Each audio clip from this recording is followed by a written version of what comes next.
এবারে সংক্ষিপ্ত বক্তব্য রাখবেন ঢাকাস্থ ইসলামী প্রজাতন্ত্র ইরান দূতাবাসের কালচারাল কাউন্সিলর জনাব সৈয়দ রেজা মীর মোহাম্মদী। Now, I would like to request His Excellency Mr. Syed Mir Mohammadi, Cultural Counselor for the Embassy of Islamic Republic of Iran in Bangladesh, to deliver his short speech.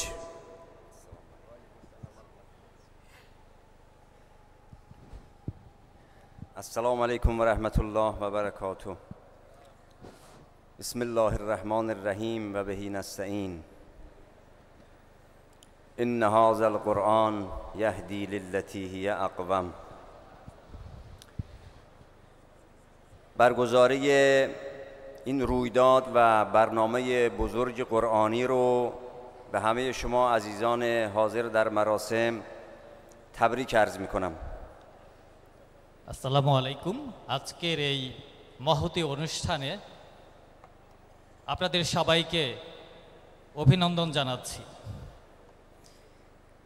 از برگزار کنندگان این رویداد و برنامه بزرگ قرآنی هم که وزارت امور دینی بنگلادش، بنیاد اسلامی، مؤسسه بین‌المللی قرآنی اقرا هست و حامی مالی برنامه هم به نوبه خودم تشکر میکنم. একই সাথে এই অনুষ্ঠান আয়োজন করার জন্য আন্তর্জাতিক কিরাত সংস্থা ইকরা, বাংলাদেশের ধর্ম মন্ত্রণালয় এবং ইসলামী ফাউন্ডেশন সহ এই অনুষ্ঠানের আয়োজনের সাথে জড়িত সংশ্লিষ্ট সবাইকে আমি আন্তরিকভাবে ধন্যবাদ জানাচ্ছি চমৎকার এই আয়োজনের জন্য। بدون شک برگزاری این برنامه‌ها و رویدادهای بزرگ قرآنی هم فضای جامعه ما رو قرآنی، معنوی و عطرآگین میکنه و هم زمینه و مقدمه‌ای فراهم میکنه برای تدبر بیشتر در آیات قرآن، برای فکر و فهم بیشتر در آیات قرآن و عمل به آیات قرآن. এই অনুষ্ঠান কেবল আমাদেরকে কোরআন সম্পর্কে জানতে সহযোগিতা করে না, এটা একটি আধ্যাত্মিক পরিবেশ তৈরি করে এবং আমাদের আগামী দিনের আমাদের জীবনে কোরআনকে বাস্তবায়নের জন্য এটা আমাদের জীবনের উপর সার্বিকভাবে বিশেষভাবে প্রভাব ফেলে। جامعه مسلمانان امروز در سراسر دنیا و کشورهای اسلامی بیش از هر زمان دیگری شاید نیاز دارند به توجه به قرآن و عمل به آیات قرآن.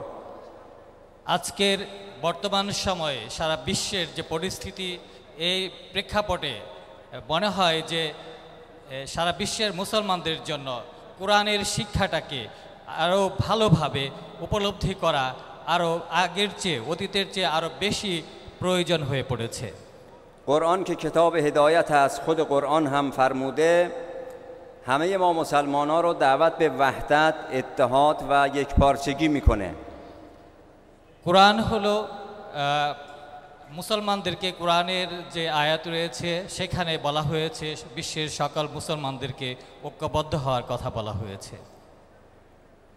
قرآن در شرایط و زمانه امروز بیشتر از هر زمان دیگری نیاز به عمل کردن داره تا در سایه عمل به قرآن مشکلات و معضلات کشورهای اسلامی و جوامع اسلامی حل و فصل بشه. আজকের যে পরিস্থিতি সারা বিশ্বে বিরাজ করছে সেই প্রেক্ষাপটে কোরআনের শিক্ষাটাকে আমাদের জীবনে বাস্তবায়ন করাটা জরুরি হয়ে পড়েছে। আমরা বিশ্বাস করি আমরা যদি কোরআনের শিক্ষাটাকে আমাদের জীবনে সঠিকভাবে বাস্তবায়ন করি তাহলে আমাদের সকল সমস্যার সমাধান হবে। ما مسلمانان به فرموده صریح آیه قرآن باید به سمت تشکیل امت اسلامی پیش برویم. আমরা আমাদের অবশ্যই কোরআনের শিক্ষাটাকে গ্রহণ করে আমাদেরকে সামনের দিকে এগিয়ে যেতে হবে। قرآن فرموده است ان هذه امتکم امة واحده. ما اگر به عنوان مسلمان و پیرو قرآن در هر کجای عالم که هستیم به عنوان مسلمان امت اسلامی رو تشکیل بدهیم، همه مشکلات و مسائل جهان اسلام مثل مسئله فلسطین حل خواهد شد. আমরা যদি কোরআনের শিক্ষাটাকে গ্রহণ করে আমরা যদি সবাই ঐক্যবদ্ধ হই, আমরা এক মুসলিম উম্মাহ হিসাবে আমরা সংগঠিত হই, তাহলে বিশ্বের সকল মুসলমানদের সকল সমস্যা, বিশেষ করে বর্তমানে ফিলিস্তিনের যে সংকট বিরাজ করছে, সেই সংকটের সমাধান হবে ইনশাআল্লাহ।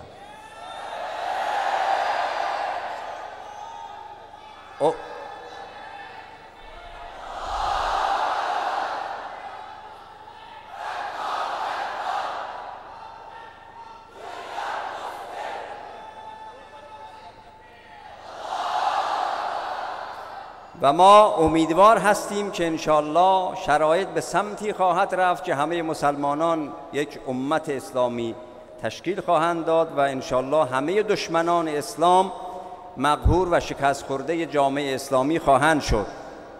আমরা আশা করছি যে পবিত্র কোরআনের শিক্ষাটাকে গ্রহণ করে সারা বিশ্বের মুসলমানরা ঐক্যবদ্ধ হবে এবং বিশ্বের সকল সমস্যার সমাধান হবে ইনশাআল্লাহ।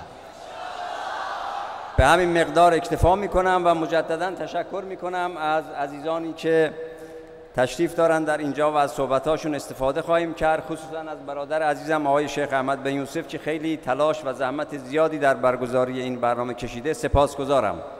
আমি আমার বক্তব্য আর দীর্ঘায়িত করব না। আজকে যারা এখানে সম্মানিত অতিথি রয়েছেন, বিশিষ্ট ব্যক্তিবর্গ রয়েছেন, বিভিন্ন দেশ থেকে আন্তর্জাতিক খ্যাতিসম্পন্ন কারিরা এসেছেন, আমি সবাইকে ধন্যবাদ জানাচ্ছি। একই সাথে ধন্যবাদ জানাচ্ছি এই অনুষ্ঠানের আয়োজক, বিশেষ করে ইকরার সভাপতি আহমদ বিন ইউসুফকে। একই সাথে আপনারা যারা এখানে উপস্থিত হয়েছেন, কষ্ট করে দূর দূরান্ত থেকে এখানে উপস্থিত হয়েছেন, আপনাদের সবাইকে আন্তরিকভাবে ধন্যবাদ জানাচ্ছি। برای مردم خوب بنگلادش و کشور عزیز بنگلادش آرزوی سربلندی و پیشرفت میکنم।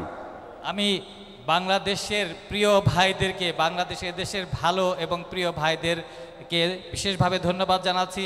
আপনাদের সাফল্য কামনা করছি এবং আগামী দিনগুলো আরও সুন্দর হোক, সাফল্যমণ্ডিত হোক, এই কামনা করছি। আসসালামু আলাইকুম ওয়া রাহমাতুল্লাহ। ধন্যবাদ।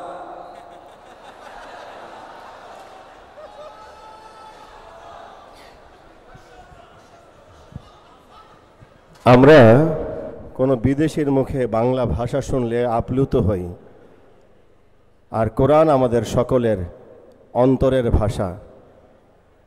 অসংখ্য ধন্যবাদ সৈয়দ রেজা মীর মোহাম্মদীকে তার মূল্যবান বক্তব্য প্রদানের জন্য।